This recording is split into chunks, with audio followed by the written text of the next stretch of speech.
Olá, meu nome é Ana Beatriz e eu vim falar um pouquinho sobre os fungos e as algas. Bom, eu vou começar falando dos fungos. Os fungos, eles são seres vivos e esses seres vivos, eles podem ser frequentemente vistos a olho nu, como é o caso do mofo, do bolor, e a gente tem também os cogumelos, que servem como alimento. Basicamente, temos também outros componentes em que os fungos estão, como por exemplo o queijo, as cervejas e o álcool, como por exemplo o etanol. Os fungos, eles podem ser pluricelulares ou unicelulares. Os fungos pluricelulares, eles são, por exemplo, os cogumelos. Os cogumelos, eles apresentam um conjunto de hifas, que é a célula dos fungos. Já os fungos unicelulares, que são as leveduras, as quais são utilizadas na fabricação de pães, eles não apresentam hifas.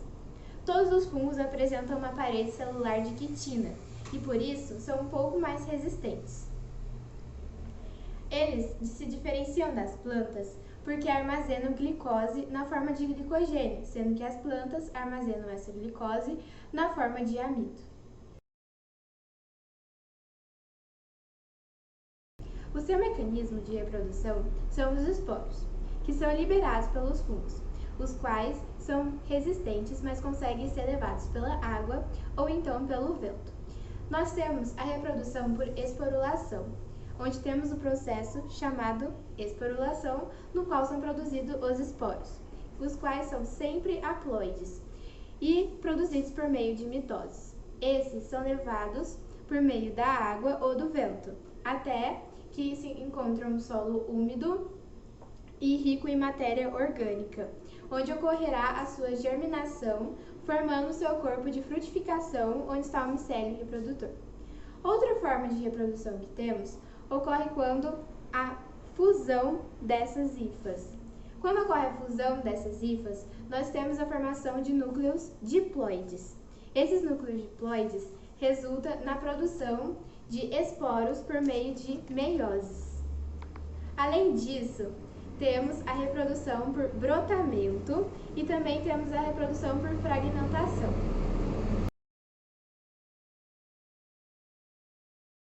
Ela ocorre de forma extracorpórea, ou seja, por meio da secreção de enzimas lançadas sobre a matéria orgânica, obtendo moléculas menores, como a glicose, que possui como reserva energética o glicogênio. Esses nutrientes serão transferidos para os fungos pelas hifas. À medida que absorve esses nutrientes, começa a ter matéria-prima e energia para fazer novas hifas, que começam a ser ramificadas à medida que invadem os alimentos. Bom, os fungos, eles são encontrados em ambientes úmidos e principalmente em solos que são ricos de matérias orgânicas, pois facilita a sua germinação. Bom, agora eu vou falar um pouquinho sobre as curiosidades dos fungos. Os fungos, eles estabelecem associações mutualísticas, mas o que é isso? É quando eles estabelecem relações vantajosas com outros seres. Podemos citar como exemplo os líquens, que são relações entre algas e cianobactérias. Os fungos fornecem água e gás carbônico para a alga, enquanto a alga fornece a glicose para o fungo. As cianobactérias, elas são fixadoras de nitrogênio e por isso oferecem compostos nitrogenados para os fungos. Outro tipo de associação que podemos citar são as micorrizas, relação entre a alga e o fungo, onde temos a raiz fornecendo a glicose para o fungo e o fungo fornecendo água e sais minerais. Esse tipo de associação ajudou muito as plantas. Podemos citar também uma associação entre as formigas cortadeiras e os fungos, as quais levam alimento para o fungo e seu real alimento, na verdade, são os fungos. Outro tipo de curiosidade que podemos citar também são que elas causam doenças como micoses, candidíase e ajudam também para a pneumonia. Por serem sésseis, os fungos eles precisam se proteger de predadores, produzindo então micotoxinas. Em mofos e bolores, temos a produção de aflatoxina, que são produzidas pelas hifas. Os fungos possuem grande importância, como por exemplo na produção de bebidas alcoólicas, pães, combustíveis como o etanol. Além disso, temos também na produção de antibióticos como a penicilina. Temos a produção também de ciclosporina, que realizam transplantes. Esse medicamento deprime o sistema imunológico e não deixa o seu órgão novo ser atacado pelo seu corpo.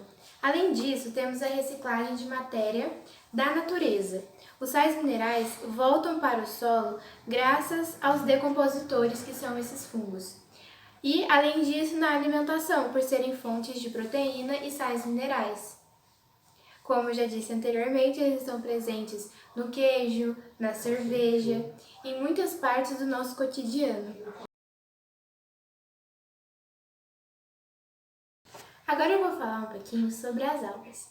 As algas, elas pertencem ao reino protista. Além disso, são seres eucariontes, ou seja, possuem a carioteca, um envoltório nuclear, e possuem um núcleo organizado. Elas podem ser unicelulares ou então pluricelulares. São autótrofos, ou seja, produzem o seu próprio alimento porque são seres fotossintetizantes, não possuem tecidos verdadeiros e também não são organizados. A maioria delas são unicelulares. As espécies pluricelulares, ou seja, multicelulares e sem órgãos, possuem o corpo do tipo talo. Muitas espécies pertencem ao fitoplâncton, os quais estão nas superfícies dos mares, dos lagos e podem ser levados pela correnteza.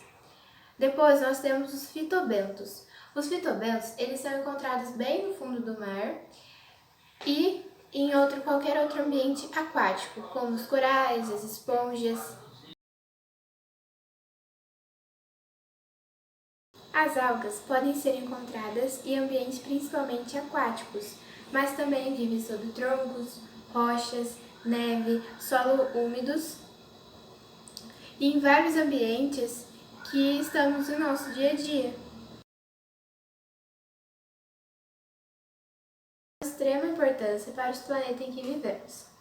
Dentre as importâncias, podemos citar a sua importância ecológica, pois são a base da cadeia alimentar, sendo produtores. Depois, eles servem como bioindicadores de poluição.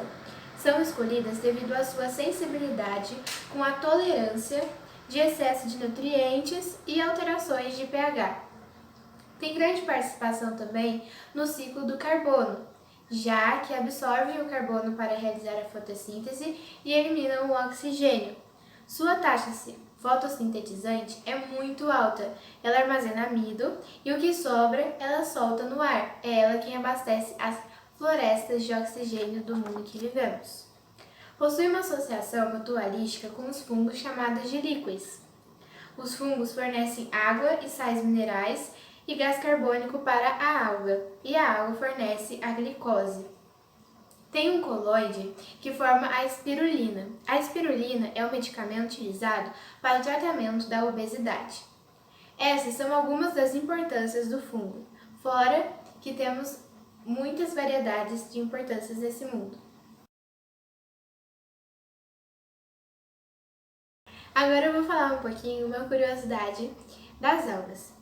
Quando há um vazamento de petróleo no mar, no oceano, no lago, em qualquer ambiente que possua algas, ele dificulta a passagem de luz, formando uma barreira na superfície, que é uma barreira, na maioria das vezes, preta, fazendo com que as algas reduzam a sua taxa de fotossíntese. Quando elas reduzem sua taxa de fotossíntese, diminui o oxigênio, e isso faz com que não tenham alimentos para os seres vivos e nem oxigênio, já que as algas são de grande importância para o nosso mundo, pois são grandes seres fotossintetizantes.